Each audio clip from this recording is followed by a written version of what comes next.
ఈ సమయంలో బైబిల్ గ్రంథంలో ఒక మాట చదువుకుందాం. సామెతల గ్రంథం 8వ అధ్యాయం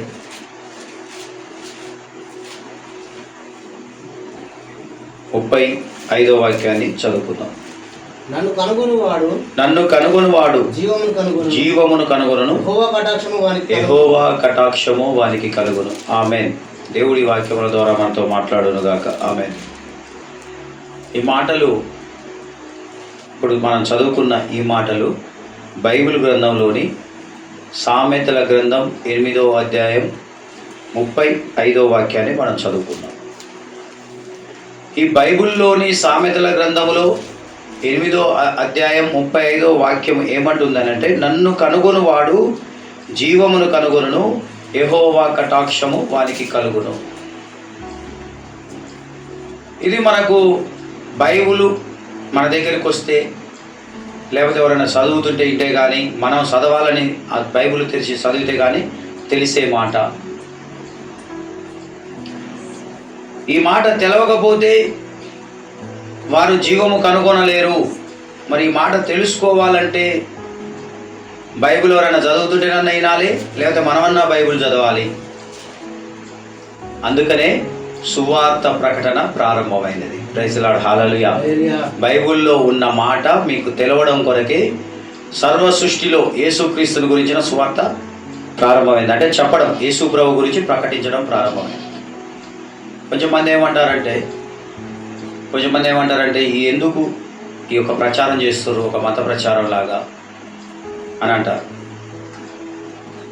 ఎందుకు మీ వరకు మీరు భక్తి చేసుకుంటే చాలు కదా, అందరికి ఇట్లా ప్రకటించి చెప్పడం ఎందుకు అని అంటారు.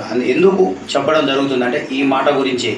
ఈ బైబిల్లో ఉన్న సామెతల గ్రంథం 8వ అధ్యాయం 35వ వాక్యంలో రాసిన ఈ మాటలను బట్టే. ఆ మాటలు ఏమంటున్నాయంటే, దేవుడు అంటుండు, నువ్వు నన్ను కనుగొంటే నీవు జీవము కనుగొంటావు, నన్ను కనుక్కోకపోతే రేపు నష్టపోతావు. 36లో అంటాడు, నన్ను కనుగొనని వాడు తనకే నష్టం చేసుకును, తనకే హాని చేసుకును. ఏమిటి ఆ హాని అంటే, మనం చదువుకున్న వాక్యం, ఉగ్రత దినమందు ఆస్తి అనేది నీకు అక్కర్రాదు. ఈ సృష్టి అంతమైపోతుంది. అన్ని శాస్త్రాలు చెప్తున్నాయి సృష్టి అంతమైపోతుంది. భక్తి మార్గంలో మనం గమనిస్తే చూడండి, భక్తి మార్గంలో ఏ భక్తి చేసే వాళ్ళైనా, ఎక్కడ భక్తి చేసే వాళ్ళైనా, దేవుడు ఉన్నాడని నమ్మే ప్రతి ఒక్కళ్ళల్లో ఒక సిమిలర్ థింగ్ మనకు కనపడుతుంది. అందరిలో ఒక దాన్ని ఏమనాలి, ఒక కలయిక, లేకపోతే ఒక పోలిక. భక్తి చేసే వారందరిలో ఒక పోలిక మనకు కనపడేది ఏంటంటే తెలిసిన, ఉపవాసం చేయడం. ప్రైజ్ లార్డ్, హల్లెలూయా. దేవుడు ఉన్నాడు, యేసు ప్రభు అనే కాదు, దేవుడు ఉన్నాడు అని నమ్మి భక్తి చేసే ప్రతి ఒక్కరిని మీరు చూస్తే భూమి మీద ఉపవాసం చేస్తున్నారు. ఆ ప్రేరేపణ ఎట్లా కలుగుతుంది వాళ్ళకి? ఉపవాసం చేస్తే దేవుడు నన్ను కరుణిస్తాడని.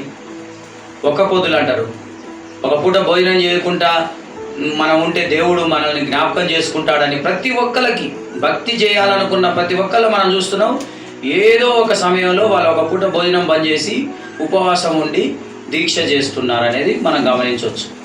అంటే దాన్ని బట్టి మనకు అర్థమవుతుంది ఏంటంటే, సృష్టికర్త లేకపోతే దేవుని దగ్గర మెప్పు పొందాలనే ప్రతి మనిషిలో ఒక ప్రేరేపణ కలుగుతున్నది. వాళ్ళు యేసుప్రభు నమ్మిన వాళ్ళు కావచ్చు, నమ్మని వాళ్ళు కావచ్చు, ఉపవాసము చేయాలి,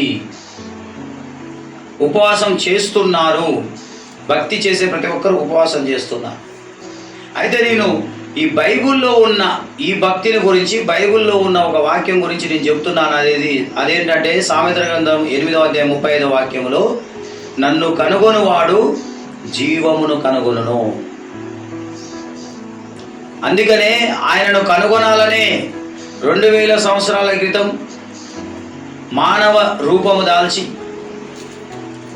యేసుక్రీస్తు అనే నామమున ఈ భూమి మీద జన్మించి ఎన్నో స్వస్థత కార్యాలు, అద్భుత కార్యాలు, కుంటివారిని గుడ్డివారిని స్వస్థపరచడం, చనిపోయిన వారిని బ్రతికించడం, ఇలాంటి ఆశ్చర్య కార్యాలు, అద్భుత కార్యాలు, స్వస్థత కార్యాలు చేసిన యేసుక్రీస్తు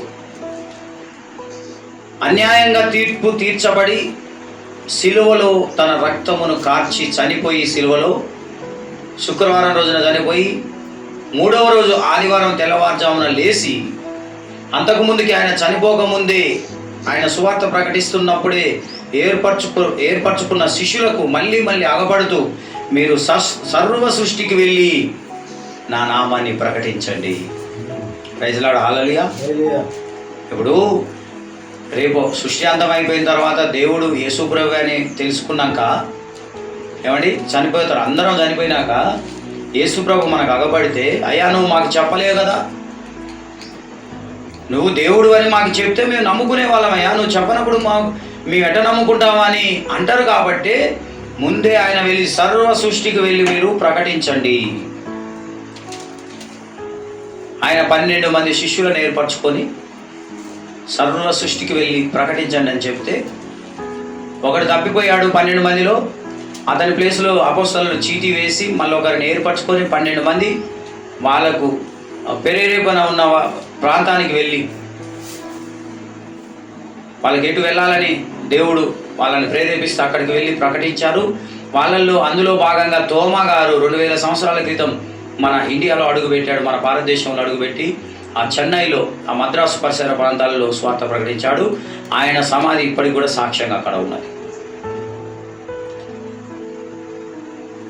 అలాంటి ప్రభువైన యేసుక్రీస్తు చెప్తున్న మాట, నన్ను కనుగొనండి, నా సేవకులు ప్రకటిస్తున్నారు నేనే సృష్టికర్తనని, నేనే నిన్ను చేసి ఉన్నానని నువ్వు తెలుసుకో, నువ్వు నన్ను నమ్ముకో, నీకు జీవము కలుగుతుంది, నువ్వు జీవము దొరుకుతుంది నీకు. ఎందుకంటే ఇక్కడ చనిపోయినా కానీ నువ్వు నా రాజ్యములో శాశ్వతంగా జీవించి ఉంటావు.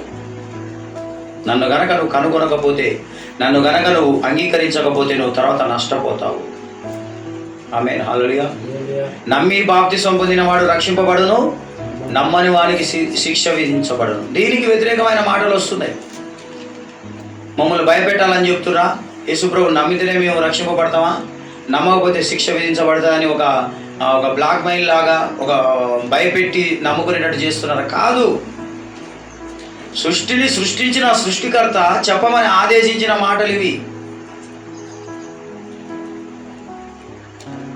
నమ్మాలంటే ఊరికే నమ్మొద్దు, చెప్పగానే నమ్మొద్దు, పరిశోధించాలి. ఒక స్కూల్కు మనం మన పిల్లోని ఒక స్కూల్కి పంపాలని అంటే ఆ స్కూలు ఎంతవరకు మంచిగా చదువు చెప్తురా చెప్పట్లేరా ఎన్నో పరిశోధించిన తర్వాత మన పిల్లలను బడికి తోలుతాం. ఒక ప్రోడక్ట్, ఒక వస్తువు ఏదైనా కొనాలంటే ఇది మంచిగా పనిచేస్తుందా లేదా, దీనికి గ్యారెంటీ ఉందా, వారంటీ ఉందా, తర్వాత అది పాడైతే మళ్ళీ బాగు చేసుకునే అవకాశం ఉందా లేదా, ఇన్ని తెలుసుకొని ఒక వస్తువు కొంటున్నాం. ఒక పిల్లల్ని బడికి తోలాలంటే ఆ స్కూల్ ఎలాంటి దాన్ని తెలుసుకొని బడికి తోలుతున్నాం. కానీ భక్తి చేసేటప్పుడు కూడా పరిశోధించి తెలుసుకున్న తర్వాతనే నన్ను నమ్ముకోండి, నన్ను నమ్ముకుంటే మీకు జీవము కలుగుతుంది. ప్రైజ్ లార్డ్, హల్లెలూయా. భక్తి చేయాలని కోరుకుంటున్న మనం, దేవుడు ఉన్నాడని విశ్వాసం కలిగిన మనం, ఈ రోజున మనం పరిశోధించి చూస్తే ప్రపంచం మొత్తంలో యేసుక్రీస్తు సంఘం చాలా ఉన్నతమైనది. ప్రైజ్ లార్డ్, హల్లెలూయా. ఆయన నమ్ముకున్న వాళ్ళ కొంచెం మంది ఆయన ఆజ్ఞలను పాటించకపోవచ్చు, కానీ ఆయన దయామయుడు, ఆయన కరుణామయుడు అని సర్వ సృష్టిలో ఆయన నిరూపించుకున్నాడు. ప్రియమైన సోదరి సార్, ఇప్పటికీ కొబ్బరి నూనె రాసుకొని మాకు స్వస్థత కలిగిందని చెప్తున్నారు. ఒక ప్రార్థన చేయించుకుంటున్నారు, ఫోన్ చేసి పాస్టర్ గారితో ప్రార్థన చేయించుకొని, నేను ప్రార్థన చేయించుకున్నాను, దేవుడు నన్ను దైవ సేవకుని ప్రార్థన ఆలకించి నన్ను స్వస్థపరిచాడని సాక్ష్యం చెప్తున్నారు చర్చిలలో. గమనించండి, ఆశ్చర్యకరంగా మారిపోతున్నారు జనాలు. యేసుప్రభు దగ్గరికి వస్తున్నారు, వచ్చిన వాళ్ళు ఒక ఆశ్చర్యకరంగా సాక్ష్యం చెప్తున్నారు. ఒక డాక్టర్కి ఫోన్ చేసి, డాక్టర్ గారు నాకు ఈ జ్వరం వచ్చింది, నువ్వు ఏదైనా చదువు, నాకు జ్వరం తక్కువ అయితే ఎవరైనా చెప్పగలుగుతారా? ఎక్కడనైనా సరే ఏ మనిషినైనా ఒక ఫోన్ చేసి నాకు పానం బాగాలేదు, నాకు నువ్వు ఆ ఫోన్ల మాటలతోటి నన్ను బాగు చేయమని చెప్పగలుగుతారా? కానీ ఒక పాస్టర్కు మాత్రమే ఫోన్ చేసి, పాస్టర్ గారు ప్రార్థన చేయండి, నాకు జ్వరం వచ్చింది. ఈ విశ్వాసం యేసు ప్రభు దగ్గర కనబడుతుందని చెప్తున్నాను. మరి ఎక్కడ మనకు అగబడిన ఒక విశ్వాసము యేసుక్రీస్తు దగ్గర మనకు అగబడుతుంది. కాబట్టి దీన్ని పరిశోధించండి భక్తులారా, దేవుడు నాడని నమ్మిన విశ్వాసులారా, ఒక్కసారి పరిశోధించండి యేసు ప్రభు దగ్గర జరుగుతున్న ఒక ఆశ్చర్యకరమైన కార్యాలు. అంతులేని ప్రేమ. సర్వ సృష్టిలో ఉన్న జనాలకు మీరు ప్రకటించాలి. ఒకరికి ప్రకటించాలి, ప్రకటించొద్దనే నియమం లేదు. మనిషిగా భూమి మీద పుట్టిన ప్రతి మనిషికి మీరు ప్రకటించాలి. నన్ను కావాలని, నా దగ్గరికి రావాలని వచ్చే ప్రతి ఒక్కరిని రానివ్వాలి. వాళ్ళు జీవమును కనుగొంటారు. ప్రైజ్ ది లార్డ్, హల్లెలూయా. వాళ్ళ పరలోకములో, నా రాజ్యంలో నిత్య జీవము పొందుతారు. ఎవరైనా కూడా, స్త్రీలు పురుషులు కూడా సమానమేనంట ఆయన దగ్గర. ప్రైజ్ ది లార్డ్, హల్లెలూయా. సృష్టి ధర్మాన్ని బట్టి ఒకరిని స్త్రీని గాను, ఆయన పురుషుని గాను దేవుడు తన స్వరూపమందు తన పోలిక చొప్పున నరుని చేసెను, స్త్రీని గాను పురుషుని గాను నియమించానని ఇక్కడ ఉన్న మానవ జీవనం శైలి, మానవుని తయారు చేసిన విధానాన్ని బట్టి స్త్రీగా పురుషునిగా సహకారంగా, పురుషునికి సహకారంగా స్త్రీనిగా నియమించినప్పటికీ కూడా, చేసినప్పటికీ కూడా రూల్స్ విషయంలో, సమానత్వం విషయంలో ఈక్వాలిటీ ఇచ్చాడు. పురుషునికైనా స్త్రీకైనా పరలోకంలో సమాన వారసత్వం. పరలోక విషయంలో అసలు స్త్రీ పురుషుడు అనేది లేదు. ఈ భూమి మీదనే స్త్రీ పురుషుడు అని తప్ప పరలోకంలో సమానత్వం. ఇక్కడ చేసిన భక్తిని బట్టి పురుషుడైనా స్త్రీ అయినా ఈ శరీరమును విడిచిపెట్టిన తర్వాత పరలోకములో ఇక స్త్రీ పురుష భేదం ఉండదు. కాబట్టి దేవదూత సమానులై ఉంటారు. కాబట్టి అక్కడ సమానమైన స్థానం పొందుకుంటారు. వీళ్ళు స్త్రీలుగా పుట్టారు కాబట్టి పరలోకంలో మీరు ఎంత భక్తి చేసినా, ఇక్కడ ఎంత భక్తి చేసినా పరలోకంలో మీకు తక్కువ స్థానం లభిస్తుంది. వాళ్ళు పురుషులుగా పుట్టారు కాబట్టి ఇక్కడ తక్కువ భక్తి చేసినా అక్కడ ఎక్కువ స్థానం లభిస్తుంది అనే నియమం లేదు. ఇక్కడ చేసిన భక్తిని బట్టి పరలోకంలో దేవుడు మనకు స్థానం ఇస్తాడు. కాబట్టి ఆయనను మనం కనుగొనాలి. ఇంకా భక్తి కలిగిన వారికి, దేవుడు ఉన్నాడని నమ్మిన వారికి నేను చెప్పే విషయం ఏంటంటే, యేసు ప్రభువును ఎందుకు నమ్మాలి? మీరు ప్రకటిస్తున్నారండి, బైబిల్లో రాసి ఉందని అంటున్నారు. మీరు బైబిల్లో రాసి ఉంది కాబట్టి సర్వసృష్టికి వెళ్ళి మీరు అందరికీ నన్ను తెలియజెప్పండి అని శిష్యులను పంపాడు. నమ్ముకున్న వాళ్ళు చెప్పమని చెప్పాడు కాబట్టి మీరు చెబుతున్నారు. కానీ అసలు మేము ఎందుకు నమ్ముకోవాలి యేసుక్రీస్తుని? ఆయన కాడ ఉన్న ప్రత్యేకత ఏంది, నమ్ముకోవాల్సిన అవసరం ఏందని కనుక ఎవరైనా అడిగితే నేను చెప్పేది ఏంటంటే, దానికి అత్యంత ప్రేమ గలవాడు యేసు ప్రభు. నేను కనుగొన్న వాళ్ళల్లో, నేను చూసిన వాళ్ళల్లో, నేను చదివిన చరిత్రలో, తెలుసుకున్న చరిత్రలలో యేసుక్రీస్తు అంత ప్రేమ గల చరిత్ర నేను కనుగొనలేకపోయాను. ఎక్కడ చూడలేదు. ప్రతి మనిషిని ప్రేమించి తన హక్కున చేర్చుకున్నవాడు నజరేయుడైన యేసుక్రీస్తు. అసలు ఆశ్చర్యం అనిపిస్తుంది ఆయన ప్రేమ. మంచోని కొరకే ఒక మనిషికి ఇంత శ్రమ పడలేడు. ఒక మంచి మనిషి కొరకే ఒక మాట పడలేడు, ఒక దెబ్బ తినలేడు. చెడ్డోని కొరకు కూడా మాట పడి ఒక దెబ్బ తిని ప్రాణం పెడతాడా? కానీ చెడ్డ వాళ్ళ కొరకే ఆయన ప్రాణం పెట్టాడంటే అది ఆశ్చర్యకరమైన ఆయన ప్రేమ. అసలు అంతు చిక్కదు ఆయన ప్రేమ ఏంది ఈ మనిషి పైన. ఒక మానవునిగా పుట్టాల్సిన అవసరం ఏంది? ఆయన చేసుకున్న మనుషుల చేతనే, ఆయన సృష్టించిన మనుషుల చేతనే మాట పడాల్సిన అవసరం ఏంది? వాళ్ళ చేత ముఖం మీద ఉమి వేయించుకోవాల్సిన అవసరం ఏంది? కొరడా దెబ్బలు తినాల్సిన అవసరం ఏంది? సిలువ మోయాల్సిన అవసరం ఏంది? సిలువలో రక్తము కార్చి ప్రాణం పెట్టాల్సిన అవసరం ఏందనేది అర్థం కాని ఆశ్చర్యకరమైన ప్రేమ ప్రవైన యేసుక్రీస్తు ప్రేమ మానవుల పట్ల. కాబట్టి నువ్వు నమ్ముకోవాలి. ప్రైజ్ ది లార్డ్, హల్లెలూయా. ఎందుకు నమ్ముకోవాలి? ఎందుకు నమ్ముకోవాలి పాస్టర్ గారు నేను యేసు ప్రభువుని అంటే, యేసు ప్రభువుని మించిన ప్రేమ ఏడన్నా ఉంటే నువ్వు చూడు. నేను లేదని చెప్తున్నాను, పరిశోధించి చూడు. అందుకని నమ్ముకోవాలని చెప్తాను నేను, నన్ను అడిగితే. ఇక రెండోది ఏంటంటే, ప్రపంచమంతటిలో కూడా సర్వశక్తిమంతుడు యేసు ప్రభు కాబట్టి నువ్వు నమ్ముకోవాలని చెప్తా. ఎందుకు? ఆయనే సర్వశక్తిమంతుడు, ఎవరు లేరంటే మహాత్ములు చనిపోయారు. గొప్ప గొప్ప చరిత్ర సృష్టించిన వాళ్ళు పుట్టారు, చనిపోయారు. ఎవరి పేరు మీద కూడా ప్రపంచం మొత్తంలో ఆరాధన జరగట్లేదు ఈ రోజున. ప్రైజ్ ది లార్డ్, హల్లెలూయా. ఒక యేసు ప్రభు నామంలో తప్ప. అందుకనే నమ్ముకోవాలి నువ్వు యేసుక్రీస్తు. ఇది ఎన్నోసార్లు చెప్పి మళ్ళీ చెప్తున్నా నేను. గొప్ప గొప్ప వ్యక్తులు మన దేశంలో, ప్రపంచంలో ఉన్న ఎన్నో దేశాలలో పెద్ద పెద్ద పోరాటాలు చేసి తన ఇంటి వారి కొరకే కాకుండా తన సహోదరుల కొరకు, తన స్నేహితుల కొరకు, తన ఊరి వారి కొరకు, దేశ ప్రజల కొరకు ఎన్నో త్యాగాలు చేసిన గొప్ప గొప్ప వ్యక్తులు పుట్టారు, చనిపోయారు. కానీ ఎవరి నామంలో ప్రపంచం మొత్తంలో ఆరాధన జరగట్లేదు. ప్రైజ్ ది లార్డ్, హల్లెలూయా. వాళ్ళు గొప్ప వ్యక్తులే కావచ్చు, కానీ యేసుక్రీస్తు కంటే గొప్ప వ్యక్తులు కాలేకపోయారు అనే విషయం గమనించు. కాబట్టి ఆయనను నువ్వు నమ్ముకోవాలి. ప్రైజ్ ది లార్డ్, హల్లెలూయా. ఇక చెప్పాలంటే యేసు ప్రభువుని నేను ఎందుకు నమ్ముకోవాలి పాస్టర్ గారు అని అంటే, మీరు ఎందుకు ప్రకటిస్తున్నారు? ఊరికే ఈ మత ప్రచారం లాగంటే ఇది మత ప్రచారం కాదు, పరలోక మార్గ ప్రచారం. హల్లెలూయా. పరలోకానికి వెళ్ళే ఏకైక మార్గ ప్రచారం మేము చేస్తున్నాం. అది ఎందుకు చేస్తున్నారు? మీరు ఏదైనా మీకు లాభం అంటే లాభం కోసం కాదు, ఆయన చెప్పాడు కాబట్టి చేస్తున్నాం.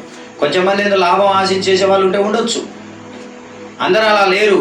ఆయన చెప్పాడు కాబట్టి మీరు సర్వ సృష్టికి మీరు వెళ్ళి ప్రకటించాలి, నా ప్రేమను తెలియపరచాలి, లేకపోతే వాళ్ళకి ఏమైనా నష్టం కలగొచ్చు అని ఆయన చెప్తున్నాడు. కాబట్టి రేపు నేను వచ్చినప్పుడు వాళ్ళకి నష్టం కలుగుద్దని చెప్పాడు కాబట్టి మేము చెప్తున్నాం, మీకు లాభం కలగాలని, మీరు నిత్య జీవం పొందాలని, మీరు కూడా దేవుని రాజ్యంలో ప్రవేశించాలని చెబుతున్నాం. అది కూడా ఇన్న వాళ్ళకి చెప్పమన్నాడు, ఇనని వారికి ఏం చెప్పాల్సిన అవసరం లేదు. ఇకపోతే ఎందుకు నమ్ముకోవాలి? నువ్వు చెప్తున్నావు, బైబిల్లో చెప్పమని దేవుడు చెప్పాడు కాబట్టి చెప్తున్నావు, ఓకే. కానీ మేము ఎందుకు నమ్ముకోవాలి నువ్వు చెప్పినంత మాత్రాన అంటే నీకు 2 విషయాలు చెప్పినా. సర్వ సృష్టిలో యేసు ప్రభు అంత ప్రేమ గలవాడు ఎవడు లేడు, సర్వ సృష్టిలో యేసు ప్రభు అంత శక్తిమంతుడు ఇంకెవరు లేడు. ప్రేమ గలవాడు అంటవా? అందరినీ ప్రేమించి, పేదవారిని, ప్రతి ఒక్కరిని ప్రేమించి, ప్రతి మనిషిని దగ్గర తీసుకున్నవాడు యేసుక్రీస్తు. ఆయన ప్రేమ అంతులేని ప్రేమ. ఎవరో ఇందాక చెప్పారు. రెండోది, అత్యంత శక్తిమంతుడు ప్రపంచంలో యేసు ప్రభు. ఎంత ఉన్నతమైన వ్యక్తులు కూడా ఈరోజు నా ప్రపంచం మొత్తంలో ఆరాధించబడట్లేరు, ఈయన ఆరాధించబడుతుంది. మరి ఈయనే మనం చనిపోయిన తర్వాత సర్వసృష్టికర్త అని, మనం చనిపోయినాక యేసు ప్రభువే దేవుడు అని మనం తెలిస్తే మనం ఏం చేస్తాం అప్పుడు? ఇప్పుడే ఆయన నిరూపించుకున్నాడు కదా, సర్వ సృష్టిలో శక్తిమంతుడని, ప్రేమ గలవాడని. క్రిస్మస్ పండుగ మీరు చూడండి, ఒక్క క్రిస్మస్ పండుగ భూమండలం ఎంతవరకు ఉందో అంతవరకు జరిగే, దాదాపుగా డిసెంబర్ నెల మొత్తం జరిగే ఏకైక పండుగ అది క్రిస్మస్ పండుగ. Praise Lord. హల్లెలూయా. కనుక మీరు యేసుక్రీస్తును కనుగొని ఆయన వల్ల కలిగే జీవము, నిత్య జీవమును పొందాలని నేను కోరుకుంటున్నాను. దేవుడు ఆ విధంగా మీకు సహాయం చేయునుగాక. ఆమేన్. హల్లెలూయా. అది సువార్త.